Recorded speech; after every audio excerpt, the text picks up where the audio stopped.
welcome to the fourth episode of the Book Nook. I'm your host Olivia Im, and for today's episode, I'm going to be talking about popular book talk books that I did not like. So, if you don't know what book talk is, it's basically a trending community on TikTok where book lovers kind of just talk about books and they share some book recommendations with each other, and there are a lot of trending books on Book Talk recently, so I just wanted to talk to you about these popular books on BookTok that I read and I did not like. So let's get into it.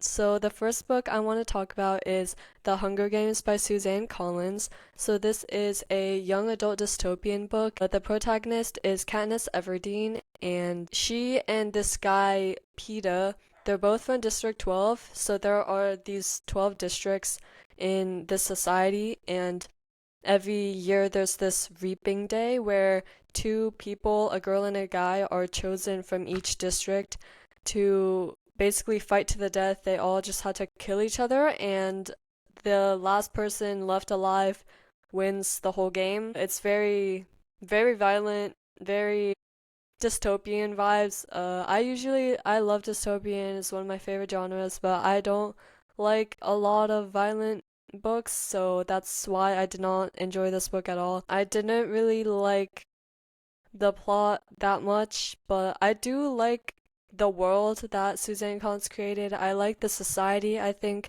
the concept of the Hunger Games is it's very interesting. It's very creative. So points for that. I think Suzanne Collins really did try. I think it had a lot of potential, but this book didn't really end up the best. I did not personally like it that much, but I do understand why a lot of people like this book. It's very, very popular, and it has a whole movie franchise, so it's great. It's very successful. So that's great, but I did not like this book, and I have not reread it ever since. I read this one time a few years ago, and I just didn't like it. I just didn't really like the characters. I didn't really like the fighting. I didn't really like that much. I didn't really like anything about it, so I would rate it a 5 out of 10. And all these books that I talk about next, they're gonna get progressively worse, and the last book I'm going to talk about is going to end with the worst book ever that I hated so much. So, yeah, stick around for that if you want to see the book I despise the most. So, now I am going to talk about Shatter Me by Tareya Mafi. It's a young adult romance. It's also a little dystopian too. So the protagonist is Juliet, and she has a lethal touch. She cannot touch anything or anyone because she has the power to just kill and destroy everything.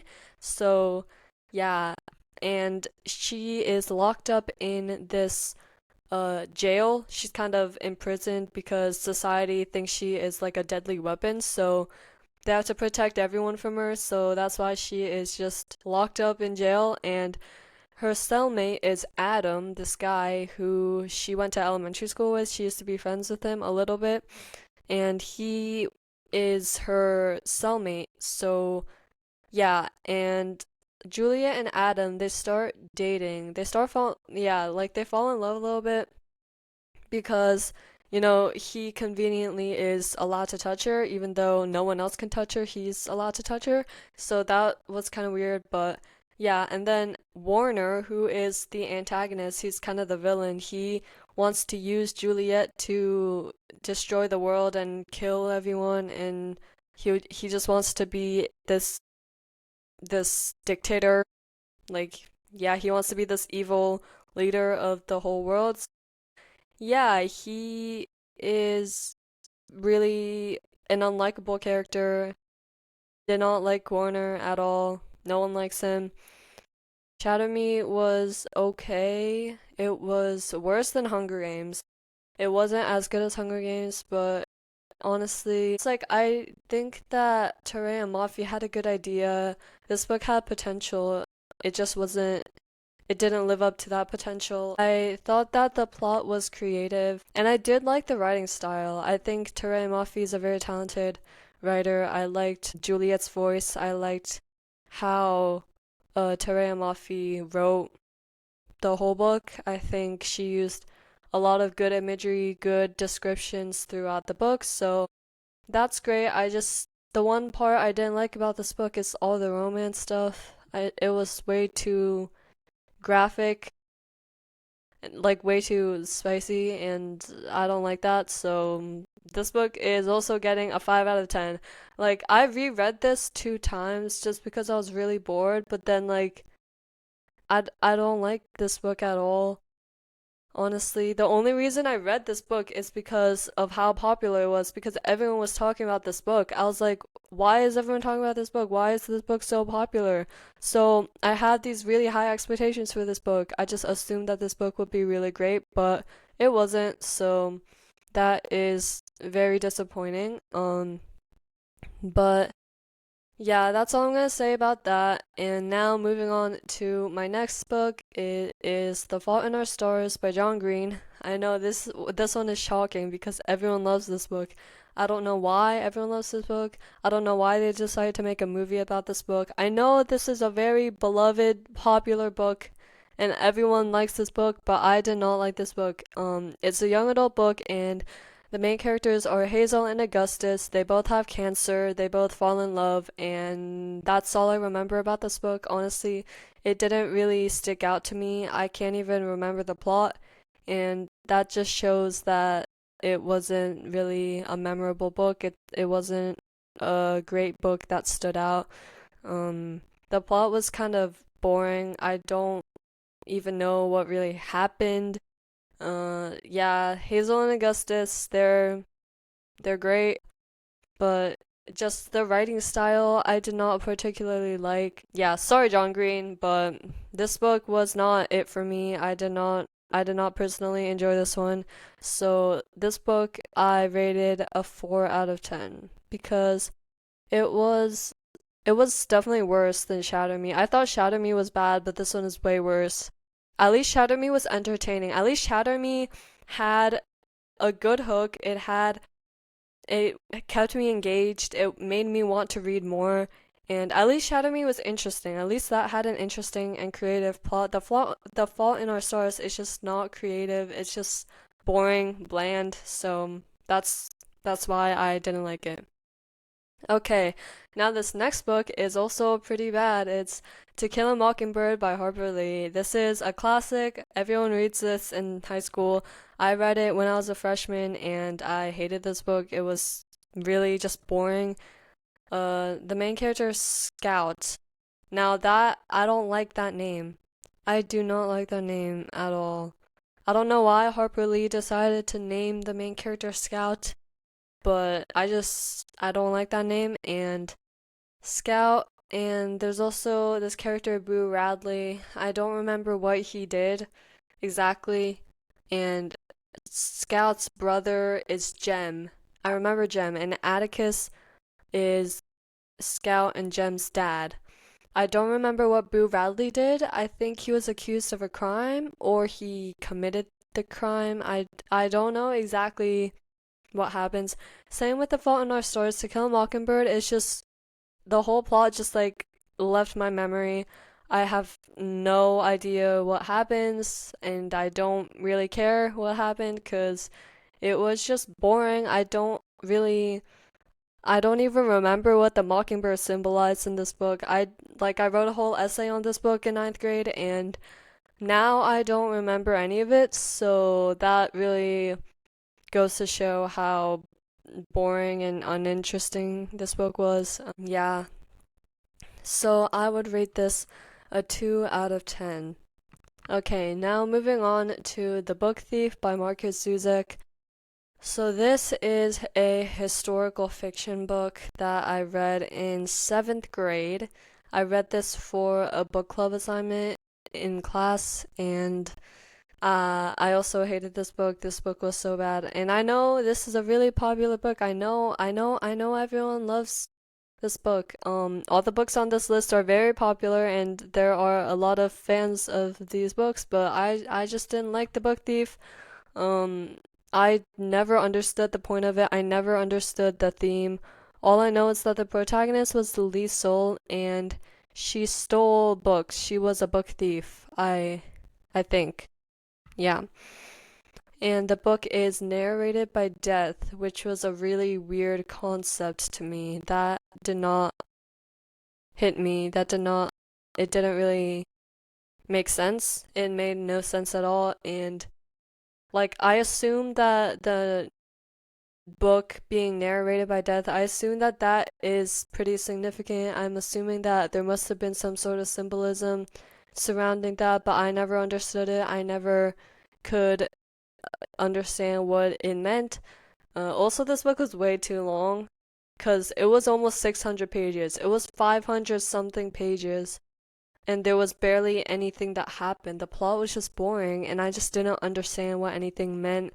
It made no sense, and yeah, there are way better historical fiction books than this book, so I do not recommend this book at all unless you like boring books that put you to sleep. So, yeah, I am gonna rate this a 1 out of 10 because it was horrible and terrible, and I never want to read it again. But The Book Thief is not as bad, it's not nearly as bad as this last book. We're at the end of the list, and this is the one book that is horrible, terrible, and disgusting, and I never want to see this book again. After I read this book, I want to throw it in the trash and burn the book. So I want to unread everything. I want to like rip my eyes out and just not never read this book again or never look at it again. But this book is actually one of the most popular books on this list. It's so popular on book. It was so popular on BookTok. Recently the author has been getting some hate. Recently, she's been facing a lot of backlash after the release of the movie that was based on this book and all of the legal issues surrounding it and all the lawsuits with the actors. If you haven't guessed it already, this book is It Ends With Us by Colleen Hoover. It's a young adult romance book, very, very popular on BookTok. It was so popular on social media, and I just wanted to read this book. I wanted to check it out to see if it lived up to the hype. I wanted to see if it was actually good. But no, this book is so overrated. I don't know why everyone loves this book so much. The main character is Lily Bloom, and she falls in love with this guy, Ryle Kincaid. He's a doctor, and he is also abusive, so that's already really bad. And there's also a little love triangle with Atlas, who is Lily's first boyfriend, and they dated and they broke up when they were like 17. So there's a whole love triangle there, but Lily and Ryle eventually get married, and Lily becomes pregnant. She has her daughter, and she and Ryle get divorced because of what a horrible, terrible husband he was. He was the worst husband ever. So, yeah, this book was really, really, really bad, and I can't even describe how bad it was. It was the romance was way too graphic, it was just too much. It was way too much, and this book really romanticizes abuse, which is obviously bad, and I don't know why Colleen Hoover thought it would be a good idea to have the protagonist's love interest be an abuser, because that is horrible and disgusting and really just bad. Colleen Hoover's writing style was not the best in this. I don't want to criticize her too much, but her writing style was not it was not it. It could have been a lot better, and I don't like the plot. I don't like this whole idea. I don't like anything about this book. I couldn't even find one good thing about the book. Honestly, there was nothing good about this book. And yeah, I just want to never see this book again. And I don't know why they decided to turn this book into a movie, because not all books should be turned into movies.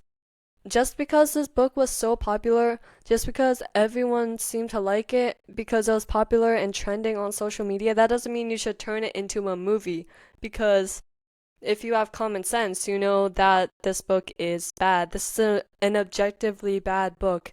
Not only is the plot bad because of the abuse, not only is that bad, but it could also literally be triggering to some people. It could be triggering and offensive to people that have actually experienced that in real life. I don't think this book uh represented that. It doesn't represent like the victims of actual abuse well. And also like Lily Bloom, Lily, she never leaves Ryle. She never decides to leave him until after she gave birth to the baby. She only divorces him because of her daughter, because of her newborn daughter, and she doesn't want her daughter to deal with his abuse. She literally makes excuses for his behavior the whole book. Throughout the whole book, she puts up with him and his abuse. She continued to tolerate his abuse, and you should never tolerate that. She put up with it for a good 2 years, for like 3 times. He abused her 3 or 4 times. He abused her, and she let him get away with it. She was like, she kept making excuses for him. She kept justifying why he did that. Like, no, there's nothing to justify that. She kept saying like, oh, like I can't divorce him because like he told her this sob story. Like, oh, he told me about his like trauma that he went through in the past. He told me about his brother dying when he was a little kid, but justify that doesn't justify abuse. That's not a good excuse. So I don't know why she was making excuses for him. I don't know why it was so hard for her to leave, because she should have dumped him the first time. So that was really annoying. That was so frustrating. I was just like, the whole time I was reading this, I was like, girl, just get up, just leave, just dump him. It's not that hard. It's not that hard. It's not that hard. Just go date Atlas, your teenage boyfriend, because he's actually nice and he's actually a good person. So I was super mad at Lily for not doing anything about it, but I don't really know why Colleen Hoover decided to write a book about abuse, because I don't think that is something you just write a book about.